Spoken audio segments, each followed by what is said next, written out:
नक़ीब अहले सुन्नत ने खूब उन्होंने तबा आजमाई की, अशार के ज़रिए हैदर मिल्लत का तारुफ़ करवाया, खानकाह नक्शबंद के चश्मो चराग की तारीफ़ की, मजलिस के एहतराम और तक़द्दुस के बारे में सैर हासिल गुफ्तगू की। सारी बातें वो कह चुके हैं। अब कुछ काम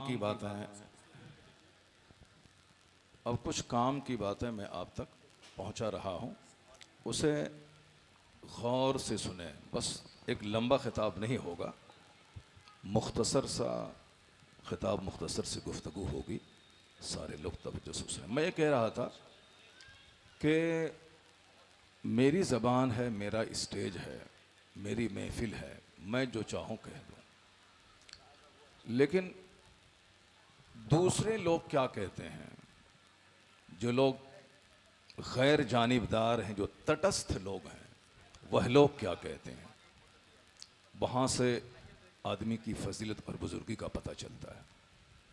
गैर जानिबदार लोग क्या कहते हैं। तो आला हजरत फाजिल बरेलवी ने जो कुछ कहा, यह ऐसे ही नहीं कह दिया।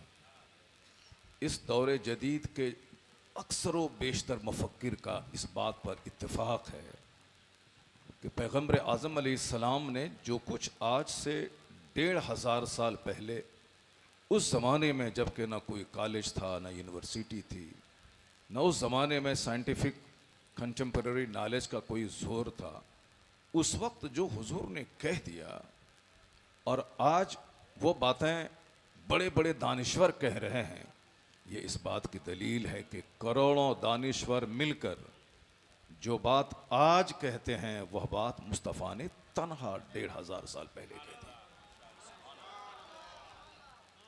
अब उसके ताल्लुक से सिर्फ एक बात, हजारों बातें तो आप सुनते रहते हैं। आला हजरत ने क्यों कहा कि सबसे आला व औला हमारा नबी, क्या बात है, सबसे बाला व वाला हमारा नबी, our prophet is the most sublime and the highest. क्यों कहा? अभी एक ताज़ा गुफ्तगू आपको सुनाता हूँ। एक महीना भी नहीं हुआ होगा कि एक डॉक्टर के पास एक केस आता है। वो केस ये था कि एक 12-13 साल की लड़की प्रेग्नेंट हो गई। 12-13 साल की लड़की। मीडिया के इस ज़माने में, फिल्मी कल्चर के इस ज़माने में, बच्चा 10 साल पहले ही बालिग हो जाता है। आज लोगों के जज्बात, लोगों की ख्वाहिशात इंतहा पे पहुंच गई। आका अलैहिस्सलाम ने 1500 साल पहले कहा था कि जब क़यामत करीब होगी तो बच्चों की घुट्टी में शहवत पिला दी जाएगी। छोटे छोटे बच्चे वो बात बोलेंगे, वो काम करेंगे जो 25 साल के जवान भी नहीं करे। शहवत पिला दी जाएगी। इस्लाम कहता है कि जब तेरे बच्चे 7 साल के हो जाएं तो उसको नमाज का हुक्म दे, और जब बच्चे 10 साल का हो जाएं तो उसे मार के नमाजी बना दे, और जब बच्चे नमाजी हो जाएं तो उसका बिस्तर अलग कर दे। वो फर्रिक़ू बैनहुम फिल मदाज, उनकी ख्वाबगाहों में उनके सोने का इंतज़ाम अलग कर दे। हम लोग ध्यान नहीं देते हैं, हम लोग नहीं सोचते हैं, क्योंकि हम लोगों को जज्बाती बात पसंद है, हम लोगों को बग़ैर सरपैर की बात पसंद है, हम लोगों को भीड़ जुटाने के लिए जो काम करना पड़े हम लोग सब कर जाते हैं। भूल जाते हैं कि ये मंच दुनिया का एक ज़बरदस्त मंच है जहाँ से इस्लाम का पैगाम नश्र होता है। पहले एक नात होती थी, तिलावत होती थी, 5-5 घंटे का खिताब होता था, 5-5 रोज़ा जलसा होता था, और साल भर उस जलसे का चर्चा होता था कि मुश्ताक अहमद निज़ामी साहब आए, अल्लामा रसूल क़ादरी साहब क़िबला तशरीफ़ लाए, अबुल वफ़ा फ़सीही ग़ाज़ीपुरी आए, मुहद्दिस आज़म हिंद आए, उन्होंने ये कहा। अभी तो जलसा ख़त्म हुआ, सुबह सवेरे कोई चर्चा करने वाला नहीं है कि कौन आया, कौन गया, क्या बोला। ये जलसे का हाल है। चूँकि गुफ्तगू आजकल कम हो रही है और दूसरा काम ज़्यादा हो रहा है, और फिर भीड़ जुटाने के लिए न जाने कैसे कैसे लोगों को बुलाया जा रहा है। कोई इस पाकीज़ा स्टेज पे आके कॉमेडी कर रहा है, लोगों को हंसाने के लिए अल्फाज और जुमले ढूंढ रहा है, लोगों को हंसाने के लिए 24 घंटे दिमाग में मशीन चलाता है कि क्या बोलें कि लोग हंसने लगे। जबकि कुरान ने कहा, अल्लाह हमारा और आपका पैदा करने वाला रब कहता है कि फल यदहकू कलीलम वल यबकू कसीरा। तो मैं हंसना कम चाहिए, रोना ज़्यादा चाहिए। ये मेरे रब और आपके रब ने कहा। और हुजूर फरमाते हैं, लौ तअलमून मा अअलम लदहिकतुम कलीलम व लबकैतुम कसीरा। पैगम्बर आज़म फरमाते हैं, जो चीज़ मैं जानता हूँ अगर तुम जान लो तो हंसोगे कम, रोओगे ज़्यादा। क्योंकि हमारी नज़र सतही है, हम लोग सिर्फ जाहिर को देखते हैं, बातिन पे हमारी नज़र नहीं है। इसलिए हम लोग हंसने हंसाने का सामान करते हैं और उसी को पसंद करते हैं। वो जो काम सर्कस में होता था, उस काम को हम चोर दरवाजे से इस पाकीज़ा मंच पे ले आए।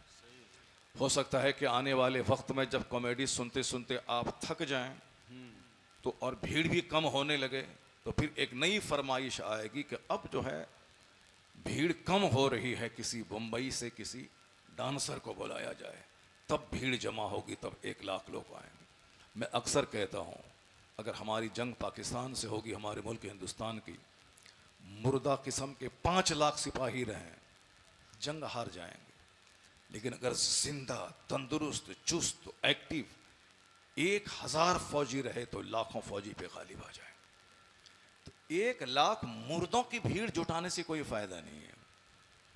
50 लोग महफिल में रहे मगर जिंदा आशिक़ रसूल रहे। वो हंसने वाले 1 लाख मुर्दों पे भारी हैं वो लोग जिनका दिल इश्क़ रसूल से जिंदा हो गया हो, जो महफिलों में बैठकर अल्लाह का जिक्र सुन के आंसू बहाते हो, अपने गुनाहों को धोने का सामान करते हो। बहुत मुश्किल है ये शहादत गहे उल्फत में कदम रखना है। लोग आसान समझते हैं मुसलमान होना। हमारे बस में है 1 करोड़ का झूमर लगा देना कब्र पे, लेकिन कब्र के अंदर में क्या हो रहा है ये हमको और आपको मालूम नहीं। हमारे बस में है 50 करोड़ का गुंबद बना देना, लेकिन कब्र के अंदर क्या मामला उस आदमी के साथ हो रहा है ये कोई नहीं जानता। हजरत अमर इब्न आस रदी अल्लाह ताला अन्हु ज़बरदस्त सहाबी रसूल, इंतकाल के वक्त में दीवार की तरफ रुख करके रोने लगे। सहाबी रसूल अमर इब्न आस फातह मिस्र,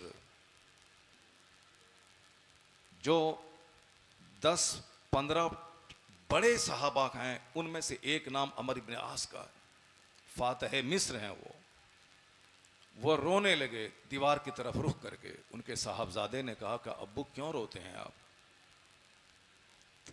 आपने रुख फेर कर अपने बेटे की तरफ मुखातब होकर कहा,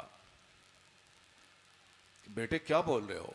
कहा अब्बू आप क्यों रोते हैं? आपकी तो शान बड़ी है, आपका मर्तबा बड़ा है, आप सहाबी रसूल हैं, आप फातह मिस्र हैं, आप रोते क्यों हैं? आपकी आने वाली मंजिलें सब आसान हैं, चूँकि आप सहाबी रसूल हैं, सारे गुनाह आपके माफ़ हैं, आप क्यों रोते हैं? उमर इब्न आस ने क्या कहा था, गौर से सुनिए।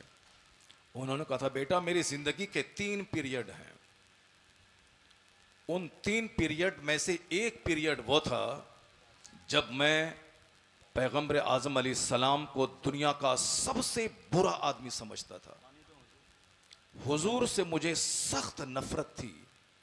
हुजूर का शहर मदीना मेरे नज़दीक सबसे बुरा शहर था और हुजूर मेरे नज़दीक सबसे ज़्यादा नापसंदीदा शख्स थे। अगर उस ज़माने में मर गया होता तो सीधे जहन्नम जाता, ये बात पक्की है, क्योंकि उस वक्त वह ईमान नहीं लाए थे। कहा मेरी ज़िंदगी के 3 दौर हैं, अगर उस वक्त में मर गया होता तो सीधे जहन्नम जाता, ये बात पक्की है। और दूसरा दौर आया कि जब मैं कलमा पढ़ के मुसलमान हुआ, उस वक्त हुजूर का चेहरा मेरे नज़दीक दुनिया के तमाम चेहरों में सबसे ज़्यादा पसंदीदा हो गया और हुजूर का शहर शहर मदीना तमाम शहरों में सबसे ज़्यादा मुझको महबूब हो गया। हम इतनी ताज़ीम मुस्तफ़ा की करते थे कि जी भर के आपका चेहरा नहीं देख पाते थे। अगर कोई मुझसे पूछे कि हुजूर के चेहरे अक़दस को बयान करो, नहीं बयान कर पाऊंगा, चूँकि हैबत की वजह से निगाहें झुकी रहती थी, मोहब्बत से सीना लबरेज था। हुजूर के एक इशारे पर सब कुछ कुर्बान करने को सहाबा तैयार थे। खरबों खरबों की दौलत मक्के में छोड़ के लोग मदीना आ गए हुजूर की मोहब्बत, अपने बाल बच्चों को लेकर मैदान जंग में चले गए सरकार की मोहब्बत। यहाँ तक कि औरतों का इश्क रसूल इतना पुख्ता हो गया कि शौहर शहीद हो गए, 4 जवान बेटे शहीद हो गए, कोई मलाल नहीं। ये आके कहती हैं सरकार आप सही सालिम हैं, सारी दुनिया सलामत है। सिर्फ खाली खोली इश्क मोहब्बत के नारे लगाने से काम नहीं चलेगा, ये है इश्क रसूल। 4 जवान बेटे शहीद हो गए मगर कोई मलाल नहीं है, मुस्तफ़ा सलामत हैं, सब कुछ सलामत। शौहर शहीद हो गया मगर हुजूर सलामत हैं, सब कुछ सलामत। औरतें अपने बच्चों को लेके आती थीं कि सरकार मेरे बच्चों को कबूल कर लीजिए, ये जिहाद का नजराना कबूल कर लीजिए। अमर इब्न आस कहते हैं कि उस जमाने में अगर मैं मर गया होता तो मेरे लिए जन्नत पक्की थी। सुभान अल्लाह। उस दूसरा पीरियड जिस वक्त हुजूर सबसे ज्यादा महबूब थे और हुजूर का शहर सबसे ज्यादा प्यारा था, हैबत व जलाल की वजह से आका के चेहरे पे निगाहें गाड़ के मैं नहीं देखता था। हुजूर का एक इशारा मिलते ही सब कुछ कुर्बान करने को तैयार था। वो जमाना अगर मैं मर गया होता तो जन्नत मेरे लिए पक्की थी। अब कहते हैं, जरा गौर से सुनिए, उमर इब्न आस कहते हैं कि तीसरा पीरियड मेरी जिंदगी में आया। वो तीसरा पीरियड क्या आया कि मेरे कांधे पे कुछ जिम्मेदारियां रख दी गई, उमूर सल्तनत मैं मशगूल हो गया, यानी मैं गवर्नर बन गया। वो मिस्र के गवर्नर बन गए। वो कहते हैं कि मैं नहीं जानता कि मैं कितना अदल कर पाया, मैं उस जिम्मेदारी को कितना निभा पाया। अगर मैं मेरी नेकियां और जो मेरी कोताहियां हैं वो सब बराबर सराबर हो जाएं तो मेरे लिए नजात है। अल्लाह समद। मेरे सर पे जिम्मेदारियां आई जब मैं गवर्नर बन गया एक स्टेट का, मिस्र का। तो अब इस हालत में मैं हूं, अगर मेरी अच्छाइयां मेरी कोताहियां सब बराबर सराबर हो जाएं कि 50% अच्छाइयां 50% कोताहियां, तो मेरी नजात हो सकती है। बाकी अगर मेरी गिरफ्त हुई तो फिर मैं पकड़ा जाऊंगा। यह एहसास जिम्मेदारी किसकी? कुल्लुम वअदल्लाहुल हुस्ना, जिसके बारे में कहा गया है कि सारे सहाबा से अल्लाह ने जन्नत का वादा कर लिया।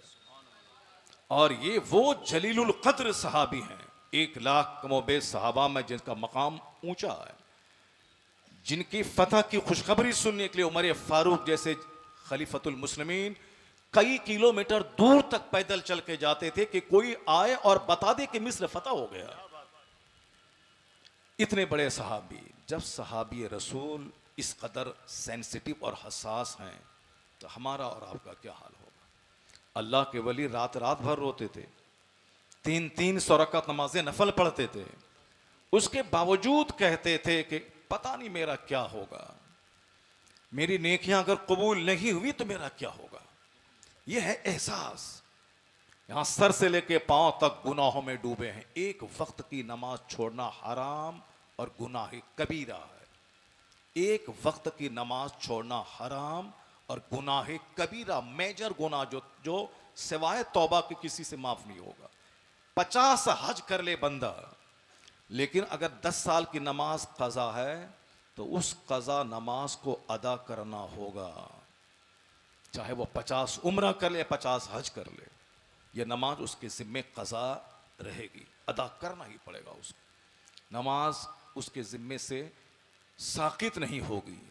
हज का अजर अपनी जगह, मगर नमाज हज से भी बड़ा फर्ज है। जरा देख लें समाज का क्या हाल है। 1000 में 999 आदमी सोए हुए हैं, एक बूढ़ा जिसके दांत टूटे हैं वो मस्जिद में नजर आता है। 2000 में 2 आदमी, 5000 में 5 आदमी, यही परसेंटेज है मस्जिदों का। उसके बावजूद दावा है कि जन्नत मेरे लिए पक्की है। ये दावा खोखला है।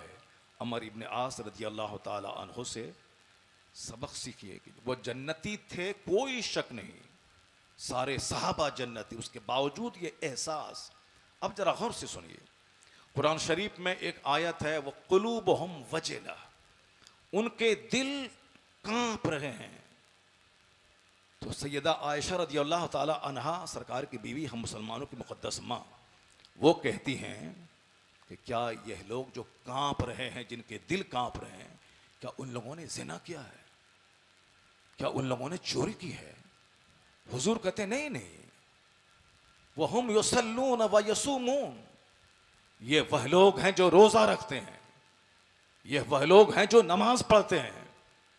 उन्होंने चोरी और ज़िना नहीं किया है, मगर उसके बावजूद इस कदर डरते हैं कि कहीं मेरी नमाज अगर कबूल नहीं हुई तो मेरा क्या होगा, मेरे रोजे कबूल नहीं हुए तो मेरा क्या होगा। इसलिए आका फरमाते हैं कि कुरान में जो आया कुलूबुहुम वजिलतुन, यहां पांचों नमाजें कज़ा है, फिर भी मोझ पे ताव है कि जन्नत मेरी पक्की है और जन्नत मेरे बाप की जागीर है। किस कदर ख्याल काफिराना, किस कदर ख्यालात जाहिलाना। सहाबा कराम रो रहे हैं। उस्मान गनी साबिकुन अल अव्वलून में से हैं, जो सबसे पहले इस्लाम लाए। साहिबे हिजरतैन हैं, जिसने 2 हिजरत की। पहली हिजरत खरबों की दौलत छोड़कर हबशा की तरफ, दूसरी हिजरत हबशा से मदीना की तरफ। साहिबे हिजरतैन है उस्मान गनी, और ज़ुन्नूरैन है उस्मान गनी, जिसके निकाह में नबी मोहतरम नबी आज़म की 2 साहबजादियाँ, जिसके निकाह में किसी भी पैगंबर की 2 बेटी किसी आदमी के निकाह में नहीं सिवाय उस्मान गनी के, और वह भी पैगंबर आज़म अलैहिस्सलाम। साहिबे हिजरतैन, डबल हिजरत, हिजरत गुनाहों को मिटा देती है। साहिबे हिजरतैन ज़ुन्नूरैन के 2 नूर आपके निकाह में, और अशरे मुबशरा, ये मुफ्तियान इकराम में सब जान रहे हैं, यानी वह 10 जिनको जन्नत का मुज़दा मिला, उस मुबारक जमाअत पे लाखों सलाम। वह 10, उसमें से एक नाम उस्मान गनी का अशरे मुबशरा में है, साहिबे हिजरतैन है, ज़ुन्नूरैन है। उसके बाद कसीरुल इबादात, कि जिस जगह आप शहीद हुए अपने घर में, कहते हैं कि 24,000 खत्म कुरान उस जगह आपने किया था। 24 खत्म नहीं, 24,000 खत्म कुरान आपने किया था। उसके बाद जन्नत खरीद ली उस्मान गनी ने खैरात करके। जब ग़ज़वे तबूक के मौके पर हुजूर ने शौक दिलाया कि कौन है तुम में से राह खुदा में माल खर्च करे, उस्मान गनी ने 1000 घोड़े मालो असबाब से लदे हुए और 1000 सोने का सिक्का हुजूर की गोद में लाके डाल दिया। आका अलैहिस्सलाम उसको उलट पुलट करके देखते थे और कहते थे मा अला उस्मान, अब उस्मान को कोई अमल नुकसान नहीं पहुंचाएगा। क्यों? उस्मान ने यह काम करके जन्नत खरीद लिया। जन्नत के मालिक ने कहा कि उस्मान ने जन्नत खरीद ली, और आज तक मदीना के बैंक में अकाउंट उस्मान गनी के नाम से है। वो इलाका जो बीर उस्मान, उस्मान गनी के कुएं का इलाका कहलाता है बीर उस्मान, वो एक डिस्ट्रिक्ट ही है। वो आज तक वो सारी ज़मीन बाज़ाब्ता बैंक में वो अकाउंट में है, जितनी उसकी आमदनी के सारे पैसे फलाह बहबूद में खर्च होते हैं। वो उस्मान गनी जब मदीना आए थे, सिर्फ एक कुएं का पानी मीठा था, बाकी सारे कुओं का पानी खारा था। मुसलमान परेशान थे। यहूदी उस कुएं का मालिक था, मुसलमान उससे खरीदते थे पानी, और वह यहूदी मुँह मांगी कीमत लेता था। हज़रत उस्मान गनी मुसलमानों का दर्द महसूस करते हुए उस यहूदी से कहा कि अपना कुआं मेरे हाथ बेच डालो, जितनी कीमत लोगे मैं दूंगा।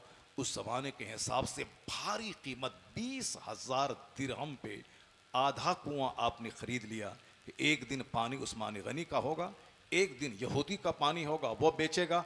उस्मान गनी के हिस्से में जो दिन था, उस दिन आपने मुसलमानों पे वक्फ कर दिया। अब जब आज हमारा दिन है तो मुसलमान सब पानी भर लेते थे, कल का हिस्सा भी।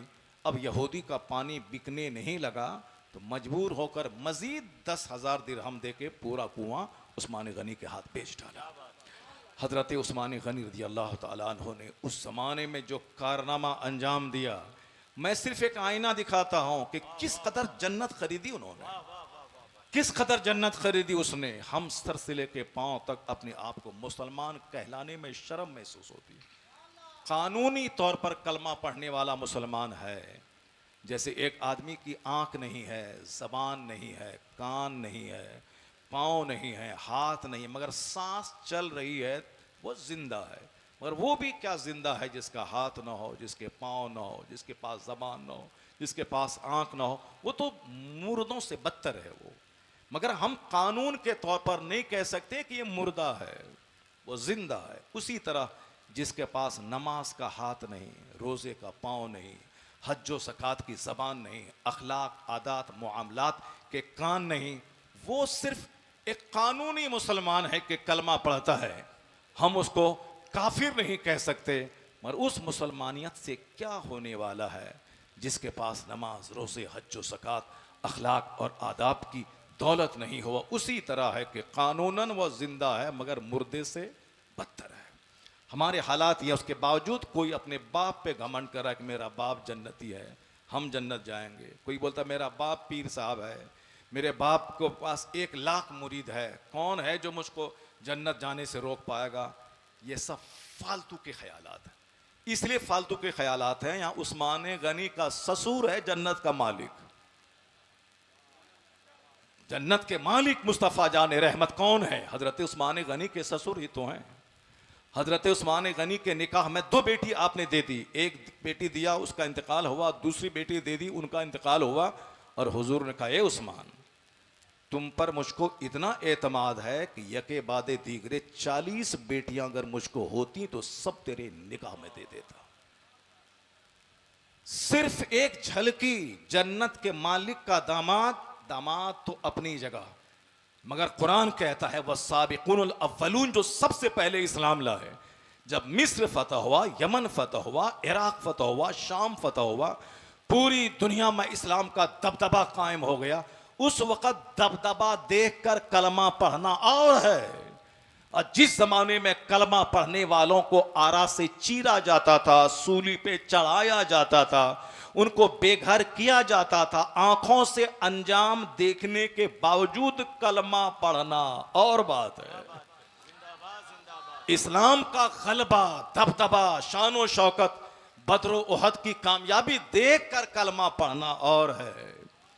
जिस जमाने में कलमा पढ़ने की सजा थी मौत, उस जमाने में जिन लोगों ने कलमा पढ़ा उसी को कहते हैं साबिकूनल अव्वलून।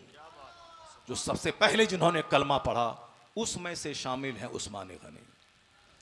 जो हिजरत करे पिछले सारे गुनाह माफ, कुफ्र सारे गुनाहों को मिटा देता है और हिजरत पिछले सारे गुनाहों को मिटा देती है। तो उस्मान गनी एक हिजरत ने डबल हिजरत किया। पहली हिजरत हबशा की तरफ, दूसरी मदीना की तरफ।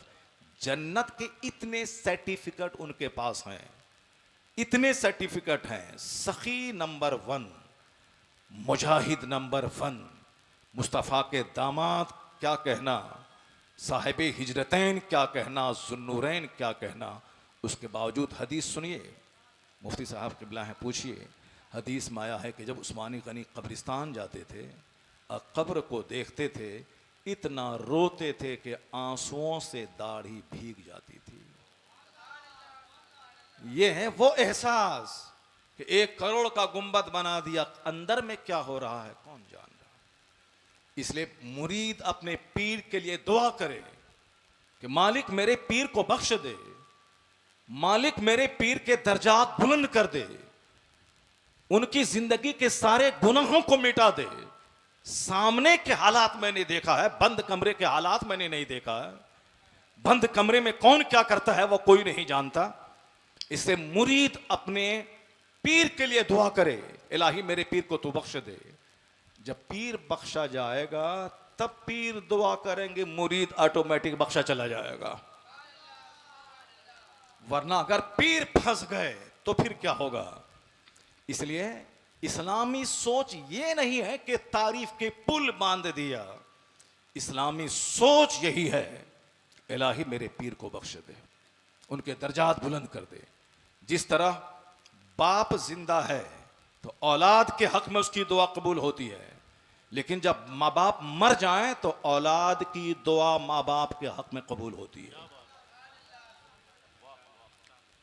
क्या मुफ्ती साहब क़िबला, औलाद जब वालिदैन बाहयात हैं तो माँ की दुआ कबूल होती है, बाप की दुआ कबूल होती है। लेकिन अगर माँ बाप मर जाएं तो औलाद की दुआ उसके हक में कबूल होती है। क्यों?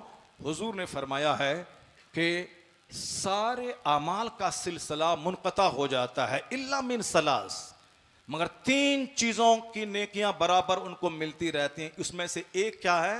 वलदिन सालेह यदऊ ला, यानी जो शख्स मर गया और नेक औलाद छोड़ के मर गया, जो औलाद उनके लिए दुआ करती है, इसका अज्र उस मरहूम को बराबर मिलता रहता। यदऊला, वो औलाद जो उनके लिए दुआ करती है और फिर ये दुआ करे अल्लाहुम्मग़फ़िरली व लिवालिदैया। ये दुआ मुस्तफ़ा ने सिखाई कि तुम ये दुआ करो, अल्लाहुम्मग़फ़िरली व लिवालिदैया, ए अल्लाह मुझे बख्श दे, मेरे माँ बाप को बख्श दे। और सरकार दो जहां सलाम के सामने उमर फारूक आए, कहा हुजूर मैं उम्रा के लिए जा रहा हूं। जन्नत के मालिक महबूब परवरदिगार मुस्तफ़ा कहते हैं, ए उमर तुम अपनी दुआ में मुझे भी याद रखना। ये पैगंबर आजम को उमर फारूक आपका गुलाम है, उस गुलाम की दुआ की क्या जरूरत थी? और हम जैसे गुलामों को सिर्फ ये बावर कराने के लिए कि दूसरों से दुआ करवाया करो, इसलिए हुजूर ने उमर फारूक से कहा कि तुम अपनी दुआ में मुझे याद रखना। इसलिए पीर कहें अपने मुरीद से कि बेटा तुम अपनी दुआ में मुझे याद रखना। ऐसा नहीं कि हम पीर हैं, कि जाहिल मुरीद से हम क्या कहें।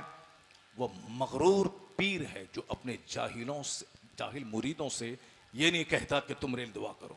मेरे पीरो मुर्शिद खलीफे मुफ्ती आज़म हिंद बहुत ज़बरदस्त आलिम, बुखारी शरीफ तक सारे फन की किताबों को पानी की तरह पढ़ाते थे वो। चाहे मुल्ला हसन हो, चाहे मीर कुतबी हो, कोई किताब हो, टफ से टफ फन है। फलसफा टफ फन है, मंतिक टफ फन है।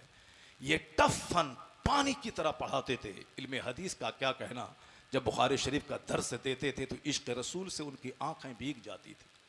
इतने बासलाहियत आलिम मुफ्ती गुलाम रसूल साहब रहमतुल्लाह अलैह, जिसका नाम नकीब आज़म हिंदुस्तान ने भी लिया। मुफ्ती असलम साहब शेर बिहार का अपना ख़ास दोस्त थे। यह दोनों तालिब इल्मी के ज़माने से मुत्तकी थे। कोई मुत्तकी है मगर सलाहियत नहीं है, किसी के पास सलाहियत है मगर मुत्तकी नहीं है। यह तो अक्सर बेशतर देखा जाता है। फ़लसफ़ी हैं, मंतकी हैं, नमाज गायब है। शेखुल हदीस हैं, अरबी अदब के माहिर हैं, नमाज गायब है। बस आलिम की इज्जत अमल से होती है साहब। हजरत इमाम शाफी की माँ ने कहा, बेटा 9 हदीस जो तुम याद कर लिए हो, पहले उस पर अमल करना, तब 10वीं हदीस याद करना। और यहां साहब सिर्फ हदीस रटने की एक होड़ मची है और अमल नदारत। आलिम 400 रकात नमाज नफल पढ़ने वाले आबिद से बेहतर होते हैं। क्यों? कि मैं 400 रकात नमाज नफल पढ़ता हूं तो उसका फायदा सिर्फ मुझको मिलेगा। मैं साल भर रोजे रखता हूं तो उसका फायदा सिर्फ मुझको मिलेगा। मैं रोजाना एक खत्म रात, एक खत्म कुरान दिन में करता हूं, उसका फायदा मुझको मिलेगा। लेकिन एक आलिम की 1 मिनट की गुफ्तगू करोड़ों आदमी की सोच बदल देती है। कि एक आलिम का एक फतवा करोड़ों लोगों को गुमराही से बचा देता है। अगर वह आलिम बुरा रहा तो उसका एक जुमला करोड़ों आदमी के ईमान को तबाह बर्बाद कर डालता है। जैसे कासिम नानोतवी, रशीद अहमद गंगोही, अशरफ अली थानवी साहब लोगों ने जो हुजूर की शान में गुस्ताखियां की कि हुजूर का इल्म ऐसा है जैसा जानवर चौपाए का है, और शैतान और मलकुल मौत का इल्म देखकर ऐसा लगता है कि इनके इल्म की वुसअत तो नस्से कतई से साबित है, और फ़ख्र आलिम की वुसअत कौन सी नस से साबित है? ये वो जुमले हैं जो ईमान खोर जुमले, ये वो जुमले हैं जिसने करोड़ों आदमी के ईमान को लूट लिया, तबाह बर्बाद कर दिया। उसी जगह एक वो शख्स पैदा हुआ बरेली में जिसने 1000 के करीब किताबें लिखकर हमारे जैसे करोड़ों मुसलमानों के ईमान को बचा दिया। इसलिए रहे हिंदुस्तान में हजारों वली, सबकी अजमत को मैं सलाम करता हूं। दिल्ली के 22 ख्वाजा हों, 22 ख्वाजा का नाम हिट लिस्ट में है, लेकिन दिल्ली ख्वाजाओं का इलाका है। वो हजारों बुजुर्गान दीन औलिया सालिहीन की धरती है दिल्ली। बिहार की सरजमीन पटना, ये पटना शरीफ है, वो हर तरफ औलिया सालिहीन के मज़ारात है। पटना सिटी आप चले जाएं, मदीनतुल औलिया हैदराबाद, मदीनतुल औलिया अहमदाबाद हिंदुस्तान औलिया सालिहीन की ज़मीन है। सबकी करामत को सलाम, सबकी इज्जत को सलाम, सबकी कब्र जो मकाम मुस्तजाब है, जहां दुआ कबूल होती है, सबकी अजमतों को सलाम। लेकिन बेशुमार वली अहमदाबाद में हैं जो वहां के लोगों के लिए फ़ायदा बख्श हैं। आप उनका नाम तक नहीं जानते हैं, उनके कारनामे को नहीं जानते हैं। लेकिन अगर आज आप गुस्ताख रसूल के पीछे नमाज नहीं पढ़ते हैं, आप एक आशिक रसूल जो ठेला लगा के 10,000 रुपये महीना कमाता है, उनको अपनी खूबसूरत पढ़ी लिखी बेटी दे देते हैं कि इनका ईमान सलामत रहेगा। और दूसरी जगह गुस्ताख रसूल जो 10 करोड़ महीना कमाता है, आप उसको अपनी बेटी नहीं देते हैं कि इनको देने का मतलब सारी जिंदगी जिनाकारी होगी, सारे बच्चे वलदुल हराम पैदा होंगे। यह सोच आपको किसने अता की? यह सोच किस दिल्ली के ख्वाजा ने अता की? यह सोच किस अहमदाबाद के वली ने आपको अता की? अगर यह सोच अता की है तो अहमद रजा खां फाजले बरेलवी ने अता की है।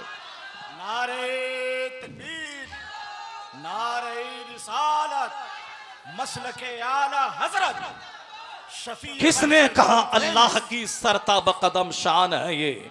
इंसान ही इंसान, वो इंसान है ये।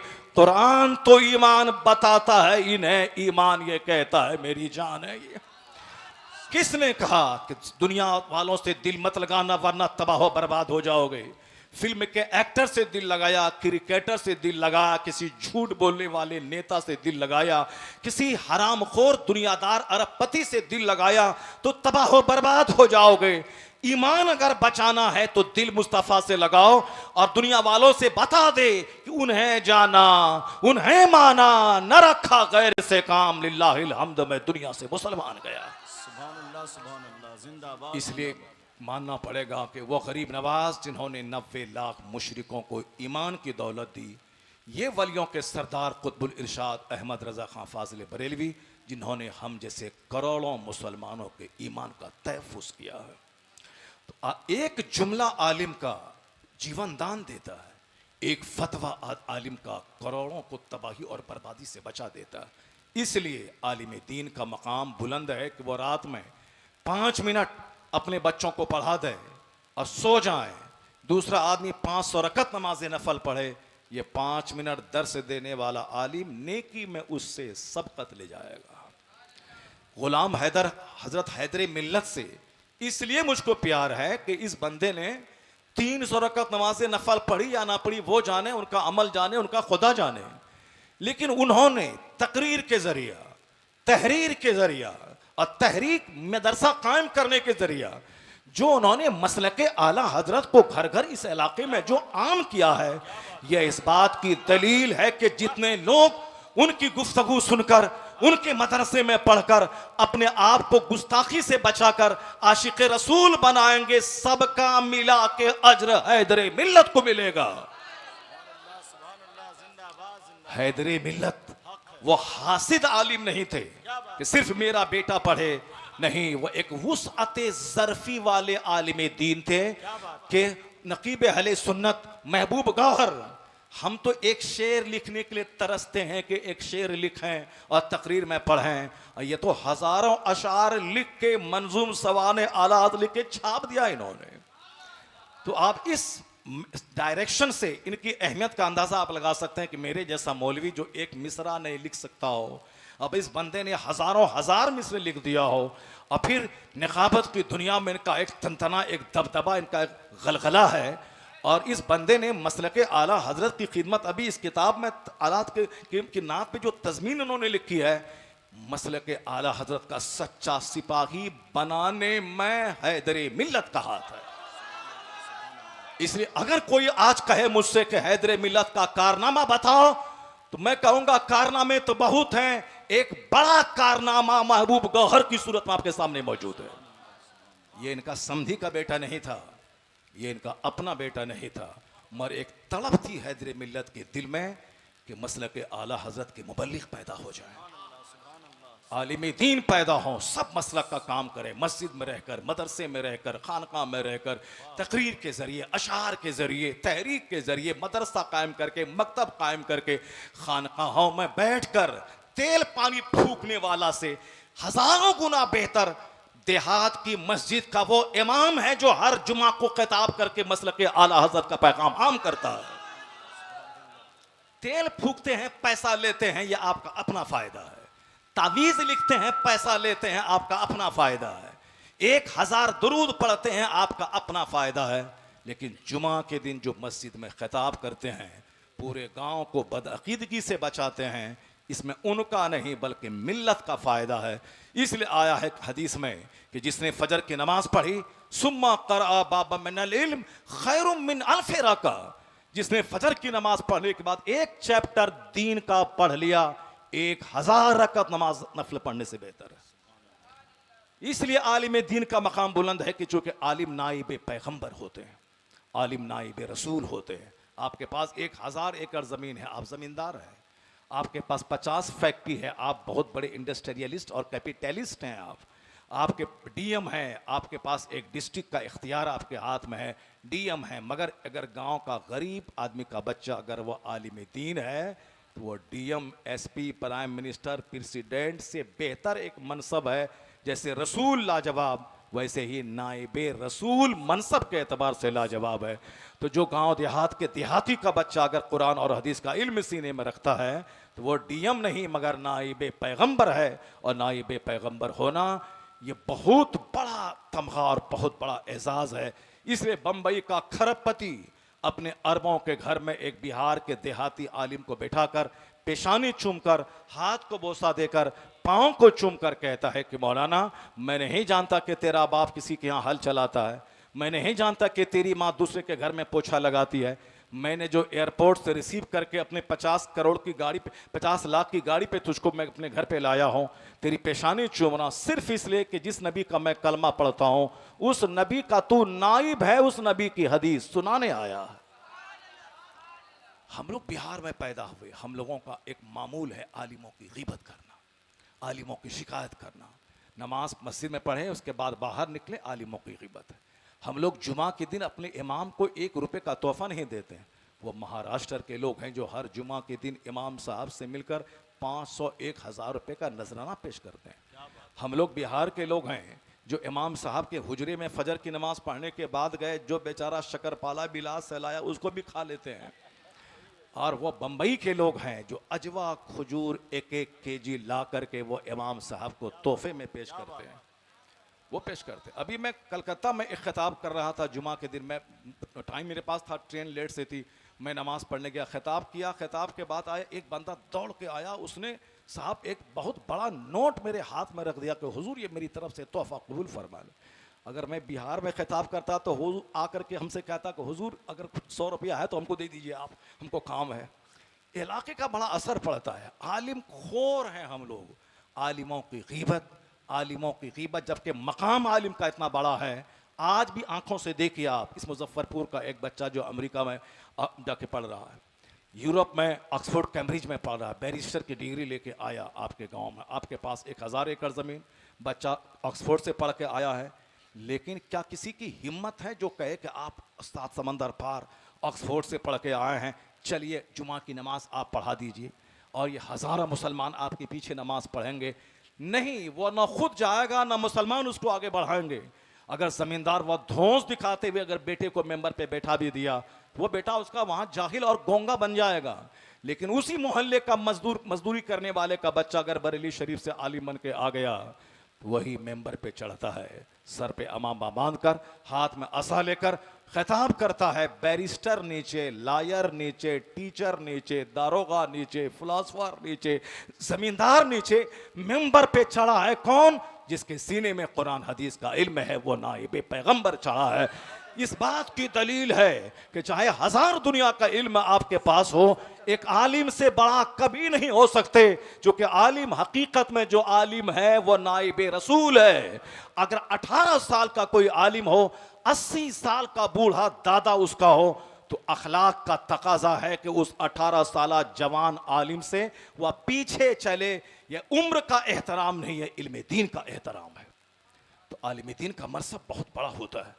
आलिम दीन कौम के लिए जीते हैं, आलिम दीन कौम के बच्चों को पढ़ाते हैं। आलिम दीन का मदरसा कायम करना, खिताब करना, किताबें लिखना, ये सारी बातें पब्लिक के लिए होती हैं। इसलिए आलिम का मकाम यह है कि जिस कलम से फतवा और किताब लिखा गया, कयामत के दिन शहीदों के खून से उसके कलम के इंक को जब नापा जाएगा तो कलम के इंक का वजन शहीदों के खून पे गालिब आ जाएगा। यह आलिम दीन का मकाम है। अब जरा गौर से सुनिए, हैदरी मिल्लत आलिम थे, हैदरी मिल्लत सूफी थे, हैदरी मिल्लत आशिक रसूल थे। और हैदरी मिल्लत की सबसे बड़ी खूबी यह है कि सरकार ताजुश शरिया ने खिलाफत से उनको नवाजा। और ताजुश शरिया ऐसे वैसे कोई खिलाफत नहीं देते थे। ताजुश शरिया जानते हैं आप, आला हजरत का पड़पोता, जिनके जनाजे में 1 करोड़ के करीब लोगों ने हाजिरी दी, जो 10 करोड़ कमोबेश जिनके मुरीद दुनिया भर में फैले थे।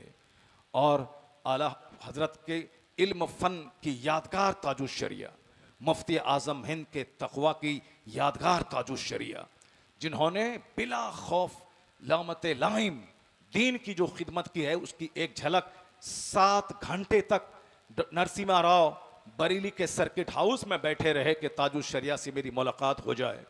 7 मिनट नहीं, 7 घंटे तक, जबकि प्राइम मिनिस्टर का एक एक मिनट कीमती होता है।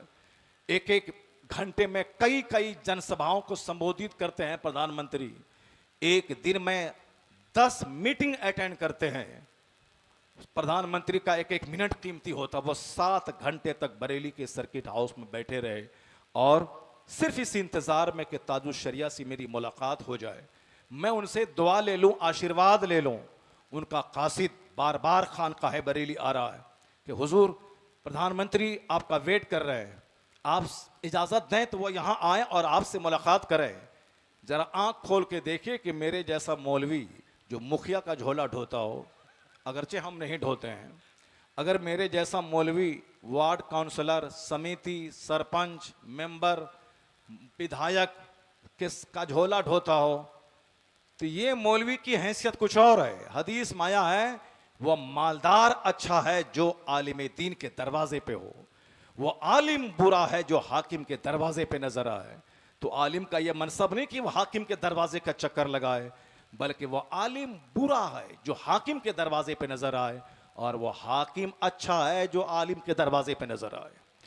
तो ताजुश शरिया के दरवाजे पर बरेली में 7 घंटे तक नरसिम्हा राव बैठा रहा, मगर ताजुश शरिया ने कहा नहीं, मैं बाबरी मस्जिद के कातिल से मुलाकात नहीं करना चाहता हूँ। बाबरी मस्जिद के कातिल, चूंकि बाबरी मस्जिद उसी के दौर में शहीद हुई, नरसिम्हा राव की गवर्नमेंट थी दिल्ली में, कहा कि मैं बाबरी मस्जिद के कातिल से मुलाकात नहीं करना चाहता हूँ, और फिर मैं किसी हाकिम से क्या मुलाकात करूँ, बाप दादाओं से जो मसलक, मजहब और दीन की जिम्मेदारी मैंने पाई है उसके अदा करने में मैं लगा हूँ, फुर्सत कहाँ है कि मैं किसी हाकिम से मुलाकात करूँ। सोचा कि लोग जिद करेंगे कि हुजूर मिल लें, 50 एकड़ ज़मीन वो दे देंगे मदरसे में, फ्री में अलाट कर देंगे, आप बड़ा मदरसा कायम कर लेंगे, लोग जिद करेंगे। इसलिए आप बचने के लिए आप घर से निकले, कार पे बैठकर अपनी बेटी बहेड़ी अपनी बेटी के घर चले गए, ताकि कोई दूसरा आलिम जो आपका खादिम, आपका खलीफा, आपका मुरीद, वो आके जिद न मचाए कि हुजूर मिलने में क्या हरज है, मिल लिया जाए, 50-100 एकड़ ज़मीन वो दे देंगे, बड़ा मदरसा, बड़ा मसलक का फ़ायदा हो जाएगा।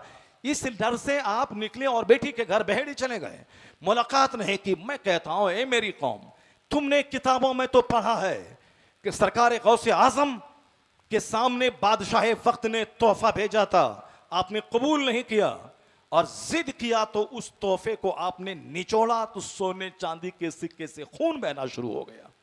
और गौसे आजम ने कहा था कि गरीबों का खून लेकर मेरे पास तोहफा पेश करते हो, अगर शरीयत की लगाम मेरी जबान पर नहीं होती, मैं इस खून को छोड़ देता वहां तक बहने के लिए जिनका तुमने माल खा के, इस माल को तुमने जमा किया है, जिसने तुमने गरीबों को सता कर तुम ये माल जमा किया है। अगर शरीयत की लगाम मेरी जबान पे न होती तो मैं इस खून को वहां तक बहने के लिए छोड़ देता। कौन है इस जमाने में जो से पाक की याद ताजा कर दिया हो? दाऊद ताई, जो अपने जमाने का दुर्वेश, खलीफा हारून रशीद बगदाद का बाताज बादशाह, वो हजरत इमाम अबू यूसुफ के जरिए बीच में ला करके दाऊद ताई से मुलाकात करना चाहते, मगर दाऊद ताई मिलना नहीं चाहते। अगर जिद किया आपके हजरत इमाम अबू यूसुफ ने उनकी माँ के हवाले से, माँ से कहलवाया, और जब उन्होंने बात मान ली और हारून रशीद जब मुलाकात करने गए तो चिराग बुझा दिया, इस शर्त पे मुलाकात की। चिराग बुझाया, बादशाह बगदाद ने कहा चिराग आपने क्यों बुझाया? दाऊद ताई ने कहा जालिमों का चेहरा देखने से दिल मुर्दा हो जाता है। जालिमों का चेहरा, जो आदमी दिन रात मोबाइल में नंगी औरतों का चेहरा देखता हो, रास्ता चलते हुए गैर महरम औरतों को देखता हो, जो दिन रात न जाने क्या क्या घिनौने मनाजिर सनीमा के पोस्टर को देखता हो, जो दिन रात दूसरों के महल को हसरत की निगाह से देखता हो, जबकि वह महल हराम के पैसे से बना है। मकान में जब तक हराम की ईंट लगी है, रहने वाले मकीनों पे वह ईंट लानत बरसाती रहती है। हमें मालूम है कि हराम के पैसे से फॉर्चूनर खरीदा है, उसके बावजूद हम उस पर बैठने पे फख्र महसूस करते हैं। लेकिन दाऊद ताई जो दुर्वेश थे, जो नमक रोटी खाते थे, जिन्होंने अपने बाप के जरिया छोड़े हुए मकान में मुरम्मत तक नहीं की, इधर दीवार टूटती उधर चले जाते, उधर दीवार टूटती उस तरफ चले जाते, और फिर आपने ही दुआ की थी इलाही जिस दिन यह घर गिर जाए और बाप का छोड़ा हुआ तरका जो हलाल माल है जिस दिन खत्म हो जाए, उसी दिन मुझे मौत दे देना। अपने वक्त का जाहिद आजम बादशाह वक्त से मुलाकात नहीं करना चाहा, अगर वो जबरदस्ती आ भी गया तो चिराग बुझा दिया। ये 800-900 1200 साल पहले की बात है। इस जमाने में कौन है जो दाऊद ताई की याद ताजा कर गया? इस जमाने में कौन है जो गौसे आजम की याद ताजा कर गया? इस जमाने में कौन है दुर्वेश जो हजरत इब्राहिम बिन अदहम की याद ताजा कर गया? वही इस जमाने का दुर्वेश ताजुल शरिया अख्तर रजा खां अजहरी के साथ। नारे तकबीर, नारे रिसालत, मसलके आला हजरत, उर्से हुजूर ताजुल शरिया, उर्से खलीफा हुजूर ताजुल शरिया। सुभान अल्लाह। इहकाक हक इब्ताल बातिल, ये आलिम का तुर्रे इम्तियाज होता है कि आलिम हमेशा हक बोले, चाहे गर्दन पे तलवार लटकती रहे मगर वह हक बोले, वह मुंह देख कर बात ना करे, वह किसी दूसरों के दबाव में नहीं आए। और आलिम का हक बोलना यह रात भर नफल पढ़ने से बेहतर है। इसलिए आलिम का मकाम बुलंद है। हम लोगों ने आलिमों की जैसी की तैसी कर दी। आला हजरत फाजले बरेलवी, आज पूरी दुनिया में उनके नाम का जो डंका बज रहा है, वो बहुत रात भर 1000 रकअत नमाज नफल पढ़ने वाले दुर्वेश नहीं थे। वो आला हजरत फाजले बरेलवी तहज्जुद की नमाज पढ़ते थे, लेकिन रात रात भर 1000 रकअत नमाज नफल नहीं पढ़ते थे, फ़र्ज नमाज पढ़ते थे, वाजिब पढ़ते थे। जबकि इस तरह का आलिम जिनके पास दुनिया भर से इस्तिफ्ता आए, जो पूरी कौम की ज़रूरत हो जाए, उनसे सुन्नत मुअक्कदा, सुन्नत गैर मुअक्कदा, मुस्तहब, नफल, ये सारी चीज़ें साक़ित हो जाती हैं। वह सिर्फ फ़र्ज़ और वाजिब अदा करे और कौम की ज़रूरत पूरी करे। लेकिन आला हजरत उस मनसब पर फाइज होने के बावजूद आप सुन्नत गैर मुअक्कदा तक नहीं छोड़ते थे। आप नफल और नफल का भी पाबंदी से नफल की अदायगी करते थे, लेकिन 1000 रकअत नमाज नफल नहीं पढ़ते थे। वह दुनिया भर के फितनों का डट के मुकाबला करने के लिए 24 घंटे में 2 घंटे सोने के लिए, बाकी फ़राइज़ व वाजिबात की अदायगी के लिए, उससे जो टाइम बचता था फितनों का मुंह बंद करने के लिए किताब लिखने में लगा देते थे। आज आला हजरत फाजले बरेलवी के गए हुए 107 साल 8 साल हो गए, लेकिन आज से 50 साल पहले उनके उर्स की कहानी थी कि सिर्फ 300 लोग मंजर इस्लाम के छत पे रहते थे, जिसमें से बड़े बड़े आलिम हुजूर मुजाहिद मिल्लत, हुजूर सदरुल अफाजिल, हुजूर सदरुल शरिया, हुजूर मलिकुल उलमा, हुजूर मुहद्दिस सूरती, ये सब जलील कद्र वली आलिम ये सब स्टेज पर रहते थे। बमुश्किल तमाम 300-400 लोग रहते थे आज से 50-60 साल पहले। लेकिन आज बरेली का हाल उर्से रजवी तो छोड़िए, अभी उर्से ताजुल शरिया हो रहा है, वहाँ लाखों लोग बरेली पहुंच चुके हैं। बरेली की गलियां ज़ायरीन से भर चुकी हैं। उर्स रजवी के मौके पर सारी मस्जिदें, सारी सड़कें, सारे मदरसे, फिर इस्लामिया इंटर कॉलेज का ग्राउंड, जामियातुर रज़ा का ग्राउंड, लगता है कि 25 से 30 लाख लोगों का सैलाब बरेली में जमा हो गया। यहाँ तो साल गुजरने के बाद बेटा अपने बाप को भूल जाता है। 2-4 साल तक उर्स मनाया, उसके बाद भूल गया यहाँ वक्त गुजरता जा रहा है, ज़ायरीन की तादाद बढ़ती चली जा रही है और हर महफिलों में रज़ा का जिक्र हो रहा है। अलीगढ़ के नए फारगीन रज़ा के दुश्मन, नदवा और सहारनपुर और दियोबंद के लोग आला हजरत के दुश्मन, और यह दुश्मनी 100 साल पहले से चली आ रही है। इन तमाम दुश्मनों के बीच में रज़ा का नाम मिसले सूरज चमकता चला जा रहा है। वादी रज़ा की कोहे हिमाला रज़ा का है, जिस समत देखिए वो इलाका रज़ा का है। अहमद रज़ा अकेले थे, मगर आज करोड़ों नाम के साथ लफ्ज़ रज़ा जुड़ा हुआ है। शहरयार रज़ा, एहसन रज़ा, तौसीफ रज़ा, कमर रज़ा, मोहसिन रज़ा, ये रज़ा वो रज़ा। हजार लाखों घरों में रज़ा मंजिल, लाखों हज़ारों मस्जिदों में रज़ा जामा मस्जिद, खानकाहों में खानकाह रज़विया कादरिया, खानकाहों में नाम रज़ा का नाम, मस्जिद में रज़ा का नाम, मदरसे में रज़ा का नाम, नाम के साथ रज़ा का नाम। ये जो पूरी दुनिया में है, मिटाने वाले मिट गए, मगर रज़ा का नाम ज़मीन से निकलकर आसमान की बुलंदी पे पहुंचता जा रहा है। सब उनसे जलने वालों के गुल हो गए चिराग। अहमद रज़ा की शम्मा फैरोज़ा है आज भी। यह किसी दलाल की दलाली की वजह से नहीं है, चूंकि रज़ा ने 1000 हथियार किताब की शक्ल में दिया है। मुनाजरा होगा ऑस्ट्रेलिया में इल्म गैब के टॉपिक पर। किताब दिल्ली से नहीं जाएगी, अहमद रज़ा खां की लाइब्रेरी से जाएगी। मुनाजरा होगा श्रीलंका में मौजज़ात मुस्तफ़वी के उन्वान पर, तो किताब अहमद रज़ा खां फाज़ले बरेलवी की लाइब्रेरी से जाएगी। तो जब तक यह फितने रहेंगे, उन फितनों का जवाब देने के लिए अहमद रज़ा की दी हुई किताब वाले हथियार का इस्तेमाल होता रहेगा। तो खा खा कर तोन ऊंचा करने वाले, ऐसी कार ऐसी खानका में रहने वाले, बाप दादा की चादर बेचकर खाने वाले पीरों का नाम नहीं बुलंद होगा। जिनके हथियार से मैदान मुनाजरा जीता जाएगा, उन्हीं का डंका बजेगा, उन्हीं की शोहरत होती रहेगी। भूल जाएं कि अब बाप के नाम पे आपको इज्जत मिले, भूल जाएं कि साहब बाप की चादर बेच के आप खाएं, तो चादर बेच के खाइए मगर रज़ा पे उंगली मत उठाइए। फूल बेच के खाइए मगर रज़ा पे उंगली मत उठाइए। रज़ा ने इश्क रसूल में डूब कर जो काम किया है, उस काम का जवाब नहीं है। मालूम है तुम्हें, आज मदरसा मिट गया होता, ये खिताब की महफिलें खत्म हो गई होती, फतवा की इज्जत पामाल हो जाती, कौन अखाड़ा बाजों का दौरा होता। वो तो 1000 खिताबात की मौजूदगी में चंद अखड़िया जो वकालत करते हैं, अखाड़े की वकालत करते हैं, ताज़ियादारी की वकालत करते हैं, इमाम हुसैन की 2 कब्रें ताज़िया में बनाने की, उस पर औरतों की भीड़ जुटा के वहाँ साहब नारियल फोड़ने की, जो मुशरिकाना हरकतें करते हैं चाहे 2 पैसे कमाएं। यह लोग जो पंजा के नाम पे झूठ बोल करके हुसैन की सवारी इसके सर पे आ गई, और ये साहब बेटा दे रहे हैं, बेटी दे रहे हैं। साहब धमाल देखिए, आज से 30 साल पहले मैंने अपने गांव में देखा एक बेनमाजी आदमी जो बिल्कुल लंगोटा धोती पहन के रहता था। वो मेरा पड़ोसी, मेरा दूर का रिश्तेदार कहलाता था। मुहर्रम के मौके पर वह नाचने लगता था और लोग कहते थे हुसैन की सवारी इस पे आ गई। गांव समाज की औरतें जमा होती थी कि बाबा हुसैन मुझको बेटा दे दीजिए, ठीक है जाओ हो जाएगा। यही ड्रामा बंबई में होता था। लेकिन मैं कहता हूँ, ए मेरी कौम, आज ये ड्रामा खत्म हो चुका है। चोरी छुपे कहीं कहीं हो रहा है। इसके पीछे किसका हाथ है? किसने बर वक्त इन तमाम खुराफात, वाहियात और जहालत पे पहरा बिठाया? तनहा रज़ा की जात है जिसने आज से 100 साल पहले इन मुरव्वजा ताज़ियादारी के खिलाफ उन्होंने कलम की तलवार उठाया। और उन उलमाए कराम को दाद दीजिए जो आला हजरत के विसाल के बाद उनकी किताब, उनके फतवों को लेकर जब पूरी फील्ड में फैल गए और पूरी दुनिया में फैलकर मस्जिदों के मेंबर और मदरसों की चटाई से रज़ा का पैगाम आम किया।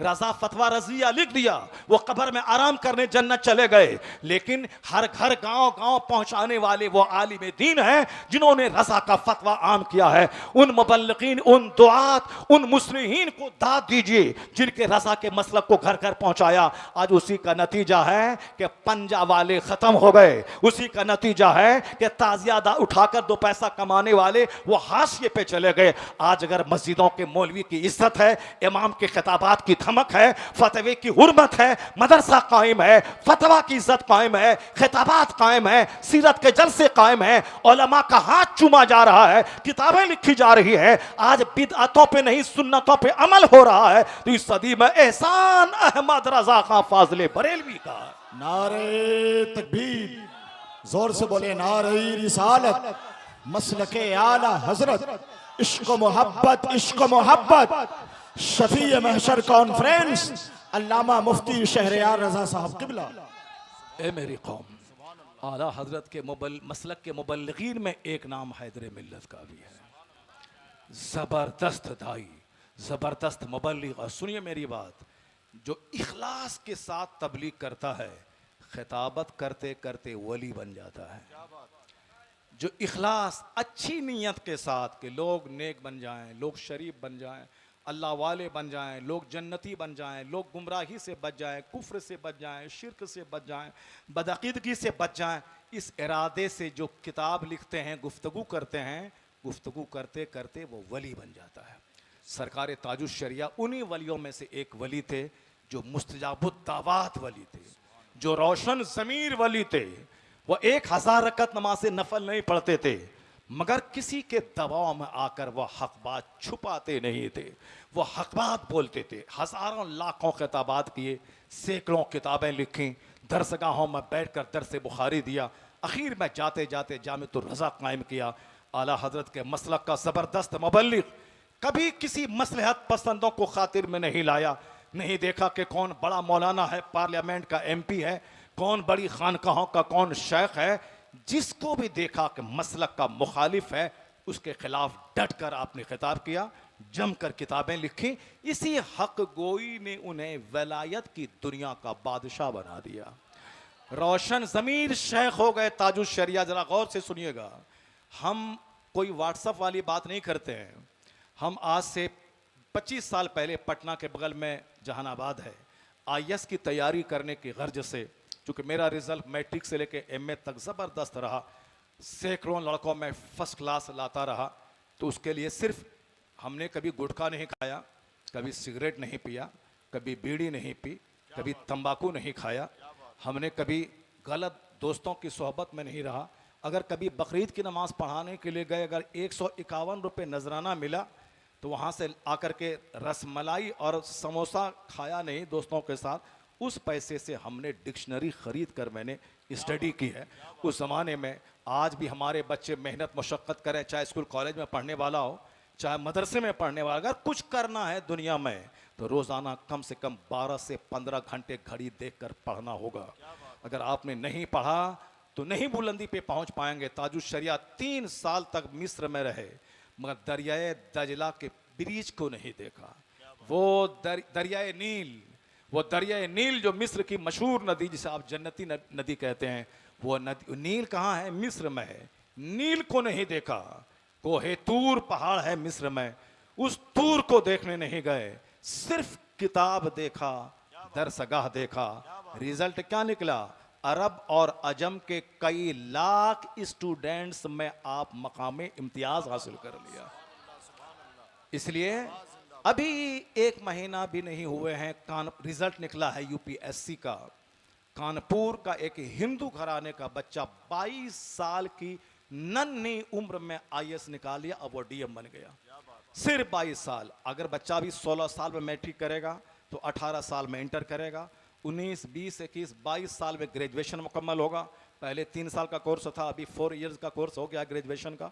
22 साल में तो ग्रेजुएशन करेगा, फिर उसके बाद 5 साल बंदा तैयारी करता है UPSC की, 18 घंटे पढ़ाता है, तब जाके वो UPSC क्रैक करता है। ये 22 साल का लड़का फर्स्ट अटेम्प्ट में IAS क्रैक किया, वो अब सभी DM बनेगा।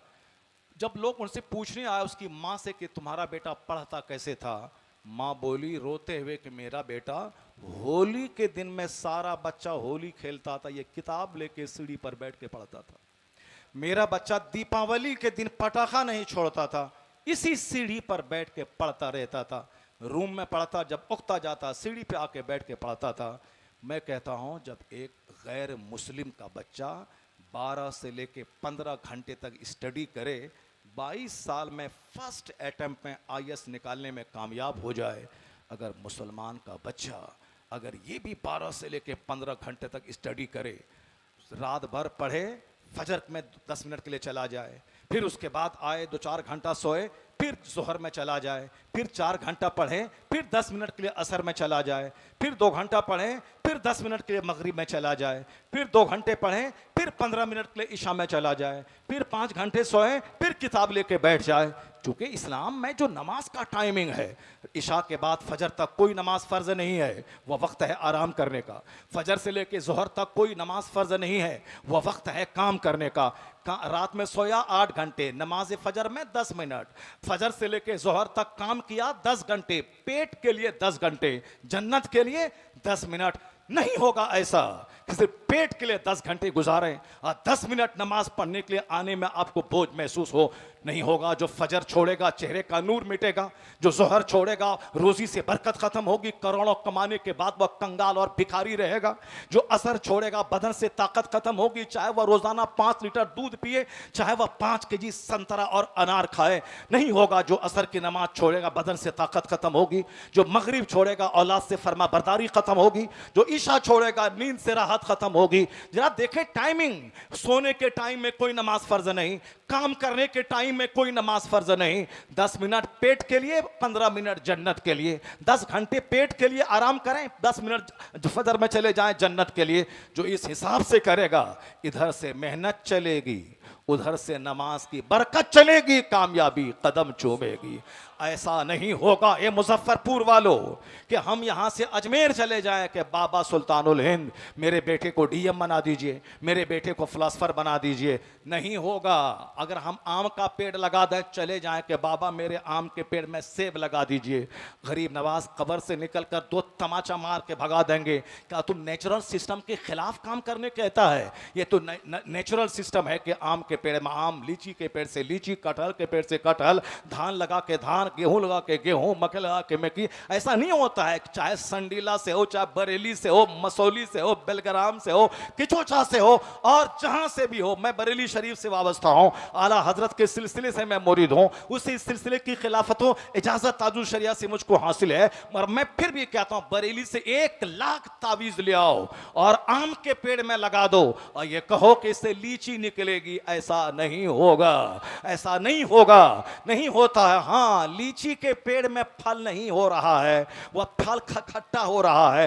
तब लाओ बरेली और संडेला से तावीज, उसमें लगा दो, उसका फायदा होगा कि जो फल खट्टा होने वाला है वह मीठा हो जाएगा। ये तो हो जाएगा, लेकिन ये नहीं होगा कि लीची के पेड़ से सेब निकल जाए। ये नहीं होगा। लगे हाथों सुन ले, जो बच्चा मैट्रिक में 90% नंबर लाया, इंटरमीडिएट में 95% नंबर लाया, ग्रेजुएशन में 99% नंबर लाया, मेहनत में कोई कमी नहीं की। पहले 8 घंटे पढ़ता था, 12 घंटे पढ़ने लगा, फिर 15 घंटे पढ़ा। ये चला जाए अजमेर, कहे बाबा मैंने मेहनत में कोई कमी नहीं की है, मैंने 12-15 घंटे मैंने स्टडी की है। तो बाबा सिर्फ आपकी नजरे करम का मैं भिखारी हूं, आप दुआ फरमा दें। इधर से मेहनत चलेगी, उधर से गरीब नवाज अपनी कब्र में हाथ उठा देंगे, कामयाबी कदम चूमेगी। जिसके पास मेहनत है, खुदा की रहमत नहीं है, उसके मुकाबले में मुस्तफा का गुलाम, जिसके पास मेहनत भी आ जाए, खुदा की रहमत भी शामिल हो जाए, हर फील्ड में काफिर पीछे रहेंगे, गुलाम मुस्तफा आगे बढ़ जाएगा। जवाब नहीं है। बहुत अच्छे हजरत, जिंदाबाद जिंदाबाद, नारा लगाओ। वाह वाह वाह वाह वाह वाह वाह वाह। इसलिए ए मेरी कौम, ए मेरी कौम, मैं तुमसे कहता हूं, अपने बच्चों से मैं कहता हूं, सिर्फ उस्ताद का पांव दबाने से इल्म नहीं आता है, सिर्फ उस्ताद का कपड़ा साफ करने से इल्म नहीं आता है, सिर्फ उस्ताद के चप्पल में पॉलिश करने से इल्म नहीं आता है। 10 घंटे पढ़ो और 10 मिनट का टाइम निकाल के उस्ताद का पांव दबा दो। 10 घंटे किताब पढ़ो, 10 मिनट का टाइम निकाल के उस्ताद का कपड़ा साफ कर दो। इससे उस्ताद का दिल खुश होगा, दुआ मिलेगी, उधर से मेहनत चलेगी, इधर से उस्ताद की दुआ चलेगी, कामयाबी कदम चूमेगी। तुम फकीर बन जाओगे, मुहद्दिस बन जाओगे। बहुत सब सड़ियल सब लड़का जो खैनी लगाता रहा, उस्ताद की खैनी लटाता रहा, कपड़ा धोता रहा और साहब उसके चप्पल में पॉलिश करता रहा और पान दुकान से ला के खिलाता रहा, चूना लगाता रहा, कत्था डालता रहा, वो कत्था लगाता ही रह गया, मुफस्सिर मुफक्किर खतीब नहीं बन पाया। क्यों? उस्ताद की दुआ मिली, जन्नत मिलेगी उसको, उस्ताद की खिदमत की नेकी मिलेगी, मगर इल्म में मिलेगा मुताला करने से। इसलिए यह मसलक आला हजरत यही है, जो बोले किसी फातिहा दिलाओ, उर्स करो, चादर चढ़ाओ, संदल चढ़ाओ, कब्र को धो के पी जाओ, जितना पीना है 5 बाल्टी कब्र को धो के पी जाओ। अगर वो ये बोले कि साहब नमाज पढ़ना से क्या होता है, ये सब बुजुर्गान दीन नजर करम फरमा देंगे, जन्नत मिल जाएगी, वो भी जहन्नम का रास्ता चुना है। चूंकि जो नमाज छोड़ेगा उसको कोई नफल उसका कबूल नहीं होगा। हदीस में आया है क़यामत के दिन सबसे पहला सवाल नमाज का होगा। अगर बंदा नमाज का जवाब देने में नाकाम रहा, फ़क़द ख़ाब व ख़सर, हेलाक और तबाह बर्बाद हो गया। नमाज का जवाब देने में कामयाब हुआ, फ़क़द अफ़लह व अंजह, कामयाब और बामुराद हो गया। जरा गौर से सुनिए, जो बोले वहाबी नजदी सिर्फ नमाज पढ़, चादर पोशी हराम, फूल चढ़ाना हराम, मुहर्रम का खिचड़ा हराम, रजब के छठी शरीफ की बिरयानी हराम, वो भी जहन्नमी है। जो नमाज रोजे की वकालत करे और ये नफल मुस्तहब कामों की मुखालफत करे, वो भी गलत रास्ता चुना है। और जो मिलाद, फातिहा, जुलूस मोहम्मदी, मुहर्रम का खिचड़ा, गरीब नवाज की छठी, गौसे आजम के बकरी की वकालत करें और बोले नमाज पढ़ने से क्या होता है, ये भी जहन्नम का रास्ता है। और जो बोले सिर्फ नमाज पढ़ो, मिलाद फातिहा हराम है, वो भी जहन्नम का रास्ता है। तो जन्नत का रास्ता है कौन? जन्नत का रास्ता है बीच का रास्ता, जिसको मसलक आला हजरत कहते हैं कि नमाज भी होगी, नियाज भी होगी, रोजा भी होगा, जुलूस मोहम्मदी भी निकाला जाएगा, गौसे आजम का बकरा भी ज़बा होगा, और फिर फराइज़ व वाजिबात की भी अदाई होगी। नमाज पहले, नफल बाद में, नमाज पहले, जुलूस बाद में, नमाज पहले, 11वीं का बकरा बाद में। और जो ये फर्ज अदा करे, नफल अदा करे, वही सीधे रास्ते पे चल के जन्नतुल फिरदौस पहुंच जाएगा। इसी का नाम मसलक अहले सुन्नत है, इसी का नाम मसलक आला हजरत है। यही मसलक आला हजरत। इससे हट के अपनी फिक्र लगाने से काम नहीं चलेगा। जो बात कुरान की है वो सच्ची है, जो बात हदीस की वो बस जाते जाते एक बात मैं कहता हूँ, कसरत दीन की खिदमत से बंदा मकाम मुस्तजाब दावत हो जाता है और बंदा रोशन ज़मीर हो जाता है। पीर रोशन ज़मीर, पीर रोशन ज़मीर। रोशन ज़मीर का मतलब दिल इतना रोशन हो जाए कि सामने वाला आए, ये आंख बंद करे, उनके दिल की सारी बातों को पढ़ ले। इसको पीर रोशन ज़मीर कहते हैं। ये बातें कब पैदा होती हैं? कसरत इबादत से, गुनाहों से बचने से और दीन की खिदमतों से। मैं जिस मोहल्ले में रहता था जहानाबाद में, उस मोहल्ले का एक आलिम मुझे बताया कि मेरे इलाहाबाद में जहाँ वो रहते थे, कहा मेरे मोहल्ले का एक शख्स अपनी बीवी के साथ ताजुश शरिया से मुरीद होने के लिए बरेली गया। जरा गौर से सुनिएगा, ताजुश शरिया से मुरीद होने बरेली गया। ताजुश शरिया से सारे लोग मुरीद होना चाहते थे, अब आम खवास सारे लोग मुरीद होना चाहते थे। इसलिए पूरी दुनिया में कमो बेश 10 करोड़ लोग सिवाय ताजुश शरिया के किसी दूसरे पीर के खाने में नहीं है। चूँकि अकेले ताजुश शरिया हज़ारों लाखों पीरों पे भारी थे कि इतने करोड़ लोग कमो बेश उनसे मुरीद हुए। तो वो शख्स मुरीद होने गया, मुरीद हो गया, 2 दिन वहाँ ठहरा, उसके बाद वापस आने लगा। तो उसने सोचा कि चलो हज़रत को नजराना पेश करें, उसके बाद वापस घर जाएं। लेकिन पास में पैसे नहीं थे। इतना पैसा था कि जो बरेली से इलाहाबाद तक पैसेंजर ट्रेन का किराया हो सकता था, उतना ही पैसा उनके पास था। मियाँ बीवी दोनों हैं, किराए के लायक पैसा है, नजराना भी देना है, बग़ैर नजराने के तो जाना नहीं है, चूँकि बुजुर्गान दीन का तरीक़ा है वो। मगर वो कहा कि आप कैसे क्या होगा? कहा चलो टीटी से मिन्नत समाजत कर लेंगे, लेकिन हम नजराने पीर साहब को देंगे। जरा गौर से सुनिए मेरी बात, किस तरह एक आलिम दीन कसरते दीन की खिदमत से मुस्तजाब दावत रोशन ज़मीर शेख हो जाते हैं।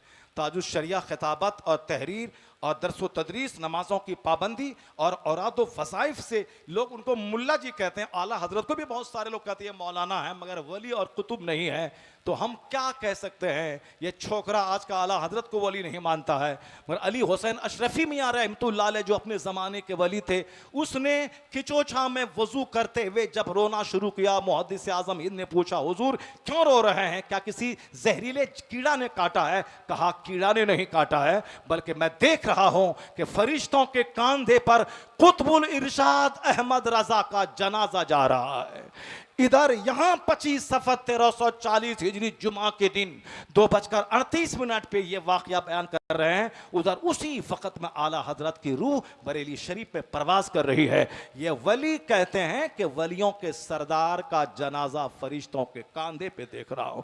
क्या मतलब हुआ? मतलब हुआ वली वली को पहचानते हैं। और आज का अगर कम पढ़ा लिखा अगर मौलवी आला हजरत को सिर्फ आलिम माने, वली नहीं माने, ये उनकी कोताहबीनी है। अब जरा सुनिए ताजुश शरिया, ये तजर्बा, बिल्कुल फैक्ट तजर्बे की रोशनी में उन्होंने क्या कहा कि चलो हजरत से मुलाकात कर लेते हैं, नजराने दे देते हैं, उसके बाद जो होगा ट्रेन पे समझ लेंगे। वो आया। पीरों का तरीका है कि ला मना ला तमा ला मना ला जमा। बुजुर्गान दीन पीरान कबार बहुत मुरीदों की दौलत पे ललचाई निगाह नहीं डालते हैं। अगर बगैर लालच के कोई नजराना दे दे तो मना भी नहीं करते हैं, और अगर ले लें तो दांत से पकड़ पकड़ के जमा भी नहीं करते हैं।